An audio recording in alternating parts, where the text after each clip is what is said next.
ಈ ಆಧುನಿಕ ಜಗತ್ತಿನಲ್ಲಿ ಬಹಳಷ್ಟು ತಂತ್ರಜ್ಞಾನದ ಬೆಳವಣಿಗೆಯಿಂದ ಆಗ್ತಕ್ಕಂಥ ತಂದೆ ತಾಯಿಯ ಮೇಲಿರ್ತಕ್ಕಂಥ ಮಕ್ಕಳ ಪ್ರಭಾವ ಯಾವ ರೀತಿ ಅಂತಕ್ಕಂಥ ಒಂದು ಮೆಸೇಜ್ ಸೊಸೈಟಿಗೆ ಪಾಸ್ ಮಾಡ್ತಕ್ಕಂಥ ಒಂದು ಸನ್ನಿವೇಶ ಮಾಡ್ತಾ ಇದ್ದಾರೆ. ಇದು ಹಲವಾರು ಸೃಷ್ಟಿಗೆ ಸಾಕ್ಷಿಯಾಗಿದೆ. ಪ್ರಕೃತಿಯ ಅತ್ಯಂತ ವಿಶಿಷ್ಟ ಸೃಷ್ಟಿ ಎಂದರೆ ಅದು ಮನುಷ್ಯ. ಇಂತಹ ಮನುಷ್ಯ ಏಕಾಂಗಿಯಾಗಿ ಜೀವಿಸಲು ಸಾಧ್ಯವಿಲ್ಲ. ಆತ ಸಾಮಾಜಿಕ ಜೀವಿ. ಈ ಮಾನವ ಹುಟ್ಟಿನಿಂದ ಸಾಮಾಜಿಕ ಜೀವಿಯಾಗಿ ಬೆಳೆದಿದ್ದಾನೆ. ಮನುಷ್ಯ ತನ್ನ ಸಾಮಾಜಿಕ ಅಭಿವೃದ್ಧಿಯಲ್ಲಿ ಹಲವಾರು ಸಂಸ್ಥೆಗಳನ್ನು ರಚಿಸಿಕೊಳ್ಳುವುದರ ಮೂಲಕ ತನ್ನ ಸಾಮಾಜಿಕ ಪ್ರಗತಿಯನ್ನು ಕಂಡುಕೊಳ್ಳುತ್ತಿದ್ದಾನೆ. ತನ್ನ ಸಾಮಾಜೀಕರಣ ಪ್ರಕ್ರಿಯೆಯಲ್ಲಿ ಕುಟುಂಬ, ಮದುವೆ, ನೆರೆಹೊರೆಯವರು, ಶಾಲೆ ಹೀಗೆ ಹಲವಾರು ಸಾಮಾಜಿಕ ಸಂಸ್ಥೆಗಳನ್ನು ಸ್ಥಾಪಿಸಿಕೊಳ್ಳುವುದರ ಮೂಲಕ ತನ್ನ ನಾಗರಿಕ ಜೀವನದಲ್ಲಿ ಉನ್ನತ ಹಂತವನ್ನು ತಲುಪುವ ಪ್ರಯತ್ನವನ್ನು ಇವುಗಳ ಮೂಲಕ ಮಾಡುತ್ತಿದ್ದಾನೆ.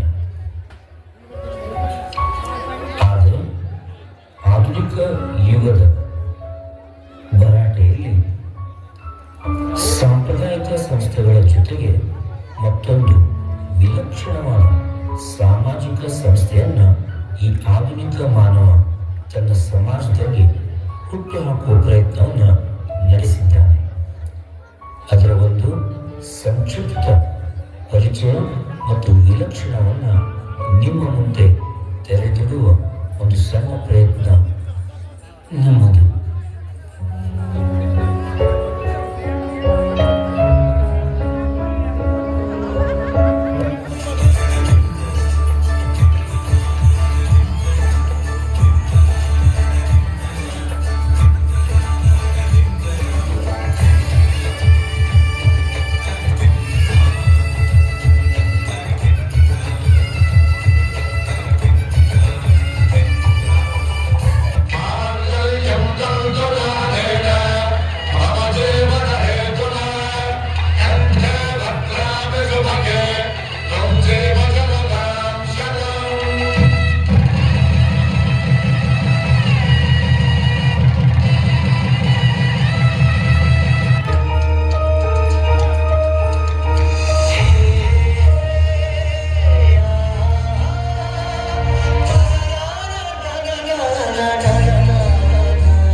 ಕೆಲವು ವರ್ಷಗಳ ನಂತರ ಶಂಕರ್ ಮತ್ತು ಆತನ ಜೀವನ.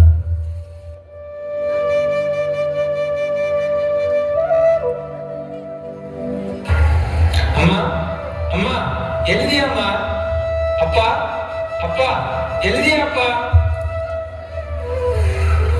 ಏನು ಏನಪ್ಪ? ಅಪ್ಪ ಅಮ್ಮ ನನಗೆ ಜಾಬ್ ಸಿಕ್ತು ಅಮ್ಮ. ಎಂಥ ಖುಷಿ ಸುರಿತದೆಯಪ್ಪ ಮನೆ. ಅಂತೂ ಇವತ್ತು ನಿಮ್ಮಮ್ಮ ದೇವಿ ಕಟ್ಕೊಂಡ ಎಲ್ಲ ಹಕ್ಕಿನೂ ತೀರ್ಸೋ ಸಮಯ ಬಂತು. ಮಗು, ನನ್ಗಿಂತ ನಿಮ್ಮ ಅಪ್ಪ ಪಟ್ಟಶ್ರಮಕ್ಕೆ ಇವತ್ ಬೆಲೆ ಸಿಕ್ಕೋಡು. ನಿನ್ ಶಿಕ್ಷಣದ ಖರ್ಚು ಸರಿದೂಗ್ಸೋಕೆ ಅವ್ರ ಪಟ್ಟಶ್ರಮ ಅಷ್ಟಿಷ್ಟ ಅಲ್ಲ. ಗಾರೆ ಕೆಲಸ ಮಾಡಿದ ಹಣ ಸಾಕಾಗದೆ ಇದ್ದಾಗ ರಾತ್ರಿ ಹೊತ್ತು ಊಟದ ಖರ್ಚು ಉಳಿಸೋಕೆ ಅದೆಷ್ಟೋ ಬಾರಿ ಖಾಲಿ ಹೊಟ್ಟೆ ಮಲಗ್ತಿದ್ರು. ಏ ಹುಚ್ಚಿ, ಅವನ್ನೆಲ್ಲ ಈಗ ಯಾಕೆ ನೆನೆಸ್ಕೊಳ್ತೀಯ? ಖುಷಿ ಸಂದರ್ಭದಲ್ಲಿ ಹಳೆಯ ಕಹಿ ಮರಿಬೇಕು, ಹೊಸದನ್ನ ವಿಚಾರ ಮಾಡಬೇಕು. ಬಿಡಬಿಡು. ಆದ್ರೂ ಅಮ್ಮ ಅಪ್ಪ, ನೀವು ಮಾಡಿದ ತ್ಯಾಗವೇ ನನ್ನ ಈ ಸ್ಥಾನಕ್ಕೆ ಕಾರಣ. ನಿಮ್ಮಂತ ತಂದೆ ತಾಯಿ ಪಡೆದ ನಾನೇ ಪುಣ್ಯವಂತ ಅಮ್ಮ. ಹೋಗು. ಮಗ ಸಕ್ಕರೆ ಅಂತ ಸುದ್ದಿತಾನಿದ್ದಾನೆ. ಮಗನ ಬಾಯಿಗೆ ಸಕ್ಕರೆ ತಂದಾಕು. ಹೋಗು. ಊರಿ ಹಾಗೆ ಆಗ್ಲಿರಿ. ಹಾಗೆ ನೀ ಕೆಲಸ ಮಾಡೋ ಜಾಗ ಯಾವುದು? ಬೆಂಗಳೂರು ಕಣಪ್ಪ, ಮಲ್ಟಿ ನ್ಯಾಷನಲ್ ಕಂಪನಿ ಅಂತಪ್ಪ. ಓ, ಬೆಂಗಳೂರಾ? ಯಾಕಪ್ಪ? ಏನಿಲ್ಲ, ದೊಡ್ಡೂರು, ದೊಡ್ಡ ಜನ, ತಳುಕು ಬೆಳಕಿನ ಊರು ಮತ್ತೆ ಜನ. ಸ್ವಲ್ಪ ಹುಷಾರ್ ಮಗು, ಮೈ ಬರಿಬೇಡ ತಂದ. ಅಪ್ಪ ಏನಾಗಲ್ಲ, ನಾನು ಯಾರ ಮಗ ಹೇಳು? ನಿನ್ನ ಮಗ ಕಣಪ್ಪ. ಜಾಗರೂಕತೆಯಿಂದ ಇರ್ತೀನಿ.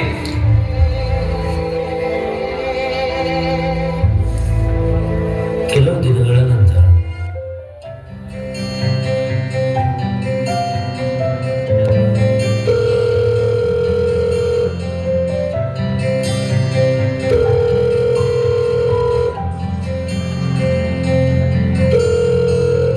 ಹಲೋ, ಹಲೋ ಅಮ್ಮ.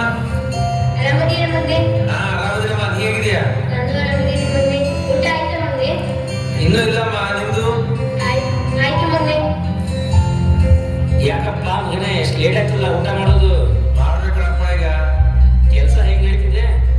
ಚೆನ್ನಾಗಿದೆಯಪ್ಪ, ಪರವಾಗಿಲ್ಲ, ನೋಡ್ಕೊಳ್ತಾ ಇದ್ದೀನಿ. ಬೆಂಗಳೂರು ಅಡ್ಜಸ್ಟ್ ಆಗಿದೆಯಾ? ಹಾಪ್ಪ, ನೋಡ್ಕೊಳ್ತಾ ಇದ್ದೀನಿ. ಹುಷಾರಪ್ಪ. ಬಂದ್ಬಿಡು ಊರಿಗೆ ಯಾವಾಗಾದ್ರೂ ಮುಂದಿನ ವಾರದಲ್ಲಿ. ಬಿಡುದಿಲ್ಲಪ್ಪ, ಈಗ ನೋಡ್ತೀನಿ, ನಾನು ಬರುವಾಗ ಹೇಳ್ತೀನಿ ನಿಮಗೆ. ಸಾಧ್ಯವಾದಷ್ಟು ಅವಾಗ ಫೋನ್ ಮಾಡಪ್ಪ. ಯಾಕೋ ಕಿಟ್ಲ ಫೋನೇ ಮಾಡಿಲ್ಲ. ಆಯ್ತಪ್ಪ ಸ್ವಲ್ಪ ಕೆಲಸದಲ್ಲಿ ಬಿಸಿ ಇದ್ದೆ, ಮಾಡೋಕ್ಕಾಗಿಲ್ಲ. ಮತ್ತೆ ಮಾಡ್ತೀನಿ. ಆಯ್ತು ಕಣಪ್ಪ, ಇರ್ತಿತ್ತು. ಓಕೆ. ಒಂದು ವಾರದ ನಂತರ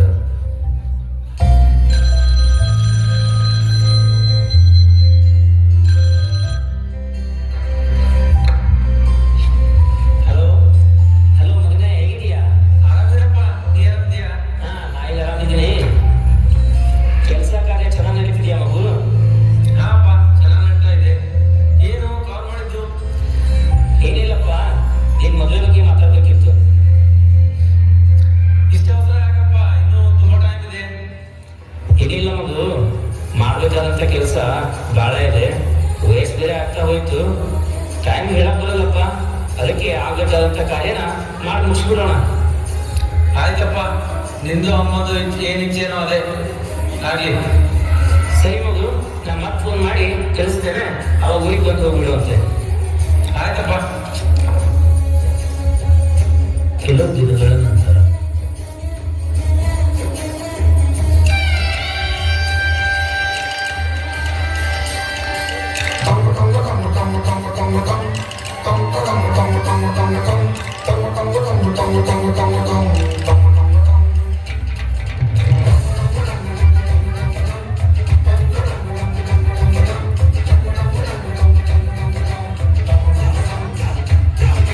ಈ ಸುಂದರ ಕಲ್ಯಾಣ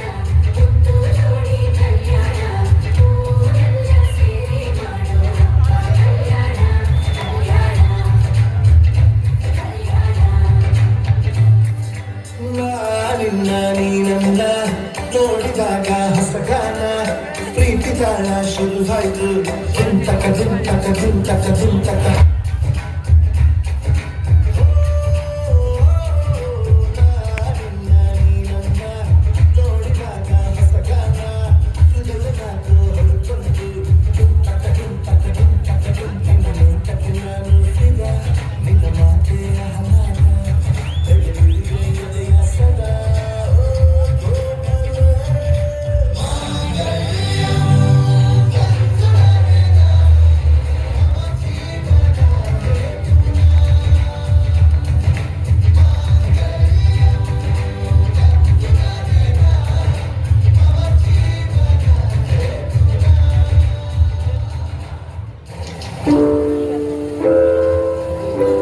ಕೆಲವು ತಿಂಗಳುಗಳ ನಂತರ ಶಂಕರು ಮತ್ತು ಶಾರದಾ ಜೀವನದ ರೋಚಕ ತೀರ್ಮಾನ.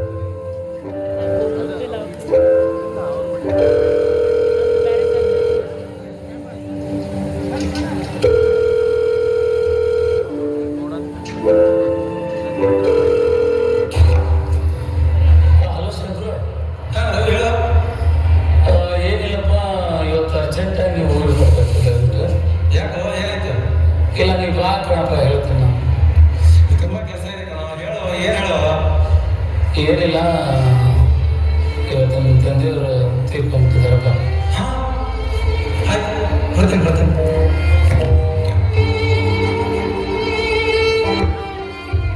ಒಂದು ವಾರದ ನಂತರ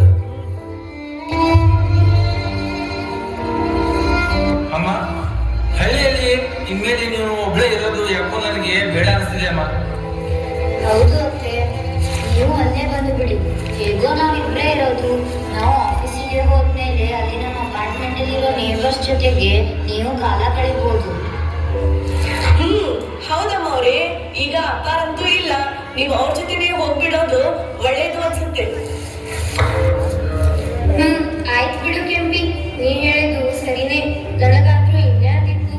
ಬಾಲ್ಯದಲ್ಲಿ ಅಪ್ಪ, ವಯಸ್ಸಿನಲ್ಲಿ ಗಂಡ, ಇನ್ನು ಮುಪ್ಪಿನಲ್ಲಿ ಮಗನೇ ಆಸರೆ. ಆಯ್ತು, ನಡೀರಿ. ಬೆಂಗಳೂರಿನ ಕಡೆಗೆ ಮುಖ ಮಾಡಿದ ಶಾರದಾ. ಏನಪ್ಪ ಶಂಕರು ಇದು? ಇದೇನಾ ಬೆಂಗಳೂರು? ಇಲ್ಲೇನಾ ನೀನ್ ಕೆಲಸ ಮಾಡೋದು? ಹೌದಮ್ಮ. ಇದೇನಪ್ಪ ಶಂಕರು, ಇಷ್ಟು ದೊಡ್ಡದಿದೆ ಕಟ್ಟಡ. ಒಂಥರ ಬೆಂಕಿಪಟ್ಟಣದ ಮೇಲೆ ಬೆಂಕಿಪಟ್ಟಣ ಇಟ್ಟಾಗಿದೆ ಅಲ್ವೋ? ಮತ್ತೆ ಇದೇ ನಮ್ಮ ಅಪಾರ್ಟ್ಮೆಂಟು. ಮಾರನೇ ದಿನ ಬೆಳಗ್ಗೆ ಅಮ್ಮ, ನಾ ಆಫೀಸ್ ಹೋಗ್ಬಿಡ್ತೀನಿ. ನಾನು ಕೂಡ ಆಫೀಸಿಗೆ ಹೋಗ್ಬರ್ತೀನಿ ಅತ್ತೆ. ಶಂಕರು, ಆಯ್ತು ಗಿರ್ಜಾ.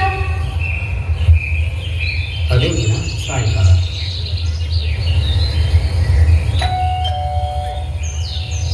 ಅಯ್ಯೋ ಅತ್ತೆ, ನೀವೇನು ಮಾಡೇ ಇಲ್ವಾ? ಪಾತ್ರೆನೂ ಹಾಗೆ ಇದೆ, ಬಟ್ಟೆನೂ ವಾಷಿಂಗ್ ಮಷೀನ್ಗೆ ಹಾಕಿಲ್ಲ. ಅದನ್ನಾದ್ರೂ ಹಾಕ್ಬಾರ್ದಿತ್ತ? ಇವತ್ತು ಆಫೀಸ್ನಲ್ಲಿ ಬಹಳ ಕೆಲಸ ಇತ್ತು, ಸಾಕಾಗಿದೆ. ಇವತ್ತು ಪ್ಲೀಸ್ ಕಾಫಿ ಮಾಡ್ಕೊಡ್ತೀರಾ? ಅಯ್ಯೋ, ಅದಕ್ಕೆ ನಮಗಿಚ್ಚ ಮಾಡೋದಂತೆ ಬಿಡು.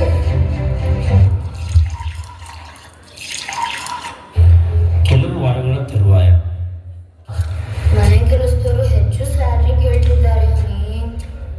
ಯಾಕಂತೆ? ಮನೆಯಲ್ಲಿ 3 ಜನ ಆಗಿದ್ದೀವಿ, ಅದಕ್ಕೆ ಅನಿ. ಯಪ್ಪ, ಈ ದುಬಾರಿ ಜಗತ್ತಲ್ಲಿ ಹೆಚ್ಚು ಆರಾಮಂತ ಕನ್ವಿನ್ಸ್ ಮಾಡು, ಇಲ್ಲ ಅಂದ್ರೆ ನೀನೇ ಅಡ್ಜಸ್ಟ್ ಮಾಡಬೇಕು.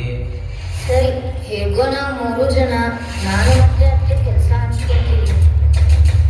ಏನಂತೀರಾ ಅತ್ತೆ? ಆಯ್ತು ಗಿರ್ಜಾ.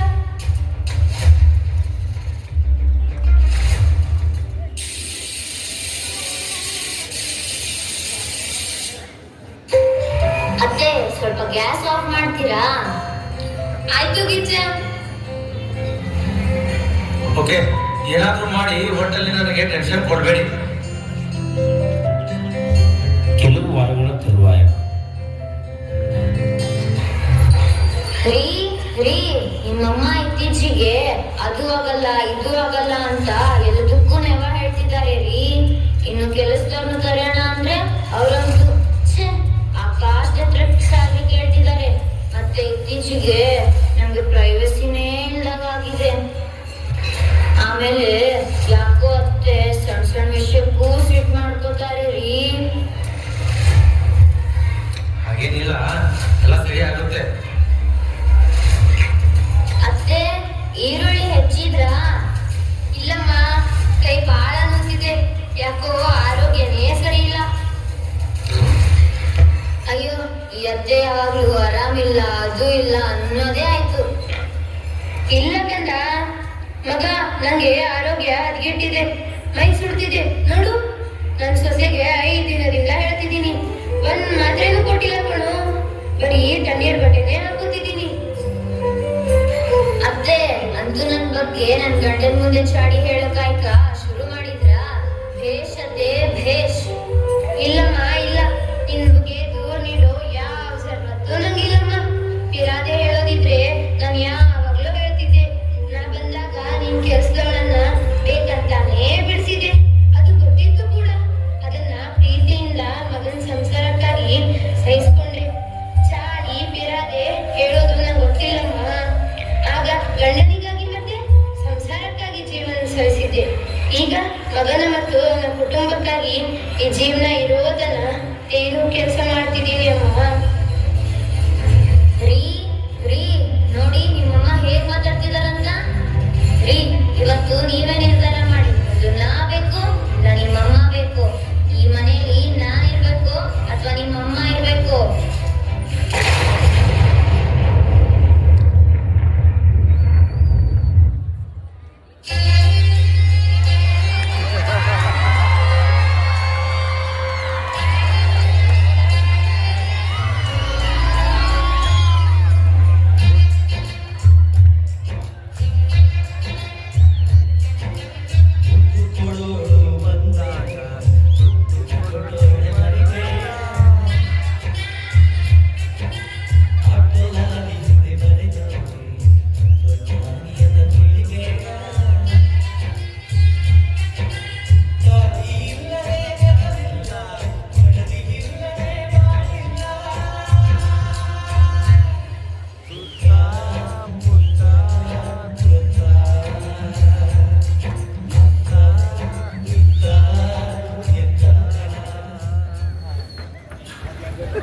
ಒಂದು ವಾರದ ನಂತರ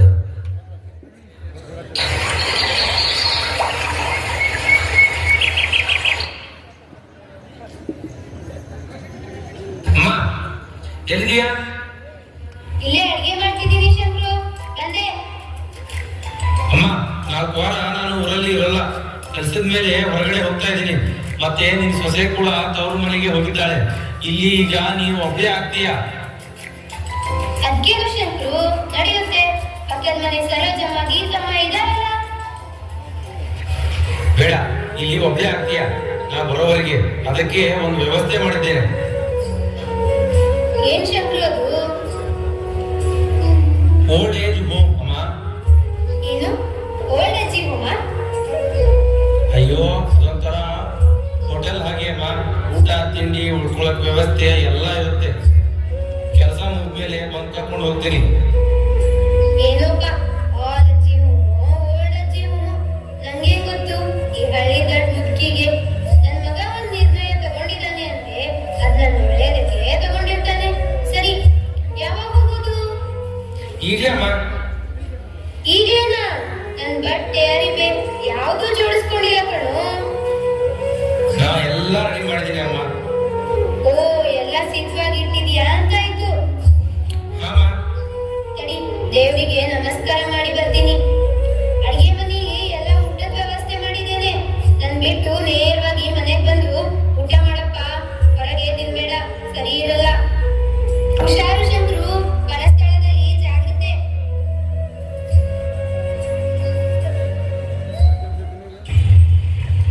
ಕೆಲವು ಸಮಯದ ನಂತರ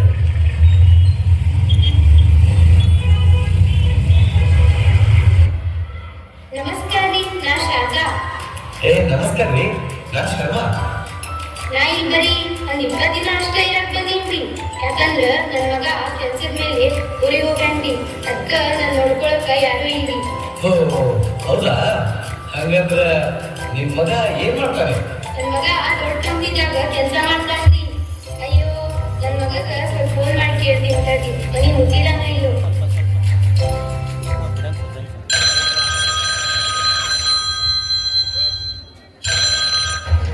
ಹಲೋ. ಹಾ ಹಲೋ ಶಂಕ್ರು. ಹಾ ಹಲೋ ಅಮ್ಮ, ನಾ ಮೀಟಿಂಗ್ದಾಗ ಅದೀನಿ, ಆಮೇಲೆ ಕಾಲ್ ಮಾಡ್ತೀನಿ. ಹಲೋ ಶಂಕ್ರು, ನಾನ್ ನಿಂಗೆ ಇಷ್ಟೇ ಕೇಳ್ಬೇಕು, ನೀನ್ ಊಟ ಮಾಡಿದ? ಅಮ್ಮ ನಾ ಬಿಜಿ ಇದೀನಿ ಅಂತ ಹೇಳಿಲ್ವಾ, ಆಮೇಲೆ ಕಾಲ್ ಮಾಡ್ತೀನಿ.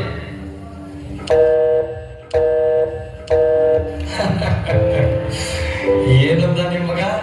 ನನ್ ಮಗ ಆಮೇಲೆ ಕಾಲ್ ಮಾಡ್ತೀನಿ ಅಂತ ಹೇಳಿ ಫೋನ್ ಇಟ್ಟ. ನಾನು ಬಹಳ ಬರೋದ್ರಿಂದ ಇಲ್ಲೇ ಇದ್ದೀನಿ. ಈ ಕಣ್ಣಿನಿಂದ ಎಲ್ಲ ನೋಡ್ಬಿಟ್ಟಿದ್ದೀನಿ. ನೀವು ಈ ಜಾಗಕ್ಕೆ ಎಷ್ಟು ಬೇಗ ಹೊಂದ್ಕೋತಿರೋ ಅಷ್ಟು ಒಳ್ಳೇದು. ಏನ್ ಮಾತಂತ ಆಡ್ತೀರಿ ನೀವು? ನನ್ ಮಗ ಅಂತವನಲ್ಲ. ಅವನು ನನ್ನನ್ನ ಬಾಳ್ ಪ್ರೀತಿ ಮಾಡ್ತಾನೆ. ಮತ್ತೆ ನಾನು ಅವನ ಬಿಟ್ಟು ಒಬ್ಬಳೇ ಇರೋದ ಎಂದಿಗೂ ಸಾಧ್ಯವಿಲ್ಲ. ಹಂಗಂತ ಈ ಜಾಗ ಏನು ಅಷ್ಟು ಕೆಟ್ಟದಲ್ರಿ. ಶಾಂತಿ ಐತಿ, ನೆಮ್ಮದಿ ಐತಿ, ಸಮಯಕ್ಕೆ ಊಟನೂ ಐತಿ, ಗೆಳೆಯರಾಗ್ತೀವಿ, ಮತ್ತೇನ್ ಬೇಕ್ರಿ?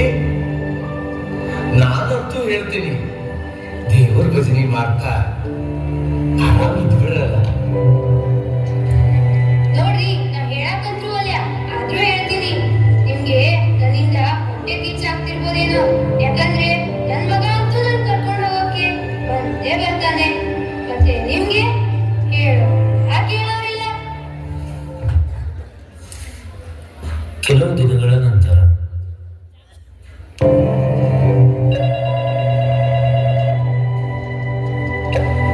ಹಾ ಹಲೋ ಶಂಕ್ರು. ಅಮ್ಮ ಸ್ವಲ್ಪ ಬಿಟ್ಟು ಕಾಲ್ ಮಾಡ್ತೀನಿ.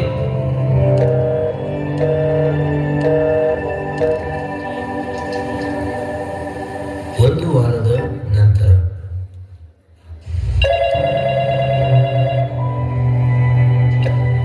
ಹಾ ಹಲೋ ಶಂಕ್ರು. ಅಮ್ಮ ಸ್ವಲ್ಪ ಬಿಟ್ಟು ಕಾಲ್ ಮಾಡ್ತೀನಿ.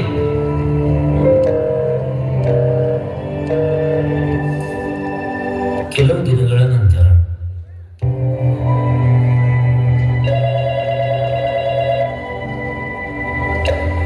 ಹಾ ಹಲೋ ಶಂಕ್ರು.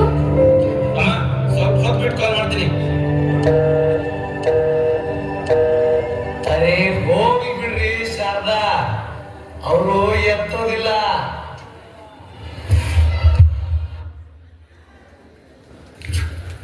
15 ದಿನದ ನಂತರ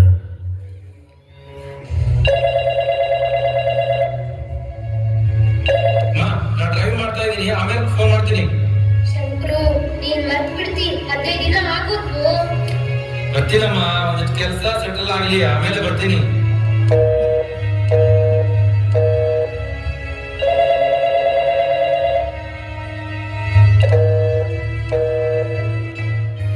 ಇಪ್ಪತ್ತೈದು ದಿನಗಳ ನಂತರ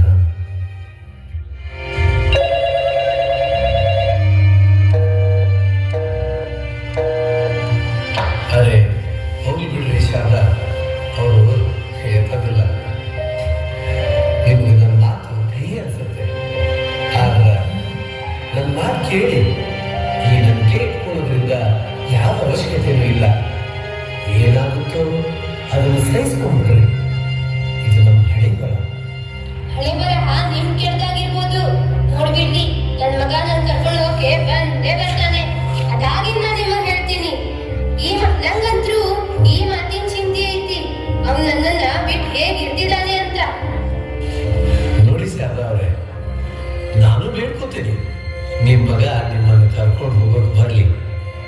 ಆದ್ರೆ ನನಗ್ ಗೊತ್ತೈತಿ, ಈ ವೃದ್ಧಾಶ್ರಮಕ್ಕೆ ಒಂದ್ಸಲ ಬಂದ್ರ ಅವ್ರು ಇಲ್ಲಿಂದ ಹೋಗೋದು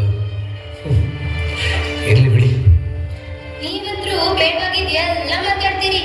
ನಾವಲ್ಲೇ ಇರೋಕೆ ನಾನ್ ಈಗ್ಲೇ ನನ್ ಮಗನಿಗೆ ಫೋನ್ ಹಚ್ತೀನಿ. ನೋಡ್ಬಿಡ್ರಿ, ಅವ್ನ್ ನಾಳೆ ಅಲ್ಲ ಈಗ್ಲೇ ಬಂದ್ ನನ್ ಕರ್ಕೊಂಡು ಹೋಗ್ತಾನೆ.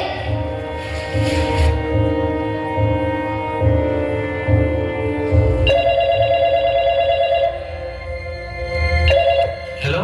ಹಾ ಶಂಕ್ರು, ಕೇಳು. ನೀನ್ ನನ್ನ ಇವತ್ತೇ ಇಲ್ಲಿಂದ ಕರ್ಕೊಂಡು ಹೋಗು. ಅಮ್ಮ ಅದು ಕೆಲಸದ ಒತ್ತಡ ಜಾಸ್ತಿ ಇದೆ. ಅದು ಏನ್ ಹೇಳ್ತಿದ್ದ ಅಂದ್ರೆ ನೀನು ಸ್ವಲ್ಪ ದಿನ ಅಲ್ಲೇ ಹೊಂದ್ಕೊಂಡು ಹೋಗು, ನಾನು ಬೇಗ ಬರ್ತೀನಿ ಆಯ್ತಾ?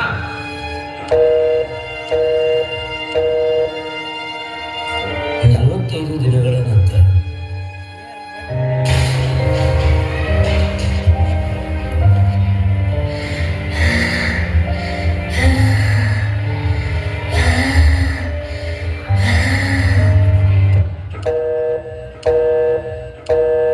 ಅವನು ಕಾಲ್ ಕಟ್ ಮಾಡ್ದ ಶಾರದಾ ಅವರೇ.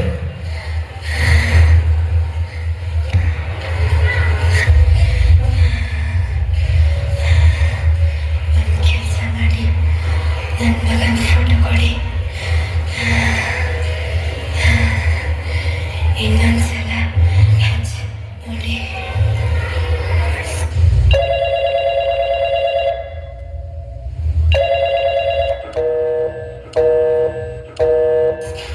ಫೋನ್ ಕಟ್ಟಾಯ್ತು ಶಾರದಾ ಅವರೇ. ಶಾರದಾ ಅವರೇ, ಶಾರದಾ ಅವರೇ, ಶಾರದಾ ಅವರೇ, ಇದು ಮೊದಲೇ ಬಾರಿ ಅಲ್ಲ ನನ್ನ ಜೊತೆ ಆಗಿರೋದು. ಶಾರದಾ ಅವರು ಮೊದಲೇ ಅವರಲ್ಲ ನನ್ನ ಮುಂದೆ ಉಸಿರು ಚೆಲ್ಲೋರು. ಗೊತ್ತಿಲ್ಲ ಯಾಕೆ ಇಷ್ಟು ನಂಬಿಕೆ ಇಟ್ಕೊಂಡಿದ್ರು ಏನೋ. ನಂಬಿಕೆಯಿಂದ ಬರೀ ದುಃಖನೇ ಬರುತ್ತೆ. ಛೆ, ಯಾಕೆ ಈ ಮಕ್ಕಳು ನಮ್ಮನ್ನ ಇಲ್ಲಿ ಬಿಟ್ಟು ಹೋಗ್ತಾರೋ, ನಮ್ಮನ್ನ ಯಾಕೆ ಹೀಗೆ ದಿನ ದಿನ ರೋಧಿಸಿ ಸಾಯಿಸ್ತಾರೋ.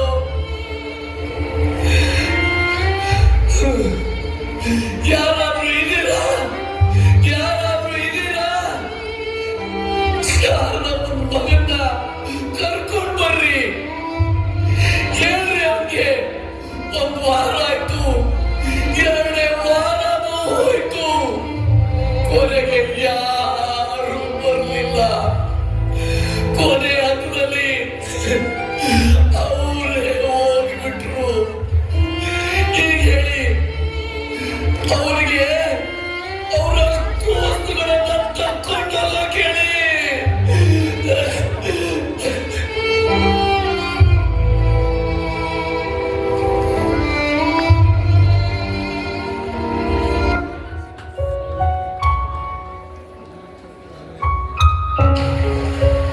ಇಲ್ಲಿ ಕೇಳಿ. ಅಯ್ಯೋ ನೋಡಿ, ಒಬ್ಬರು ಹೋದ್ರು, ಈಗ ಇನ್ನೊಬ್ಬರು ಬಂದ್ರು. ಅಯ್ಯೋ, ನೀವು ತಿಳ್ಕೊಂಡ ಹಾಗೆ ಏನೂ ಇಲ್ಲ ಇಲ್ಲಿ. ಒಂದು 7 ದಿನ ಇರ್ಲಿಕ್ಕೆ ನಾನು ಬಂದಿರೋದು ಅಷ್ಟೇ. ಅದಾದ ನಂತರ ನನ್ನ ಮಗ ಬಂದು ಇಲ್ಲಿಂದ ಕರ್ಕೊಂಡು ಹೋಗ್ತಾನೆ.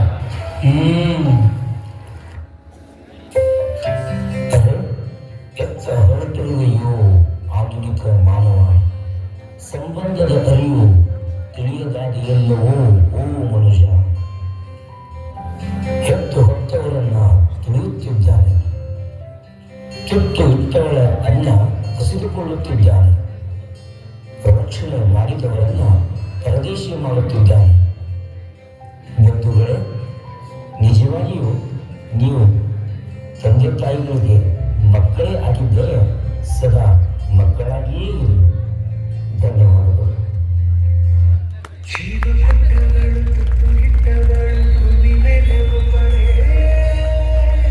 ಕಣ್ಣಂಚಿನಲ್ಲಿ ನೀರು ಬರುವಂತ ಒಂದು ಕಿರುಚಿತ್ರಕ್ಕೆ ಸಾಕ್ಷಿಯಾದಂತ ಎಲ್ಲ ವಿದ್ಯಾರ್ಥಿಗಳಿಗೆ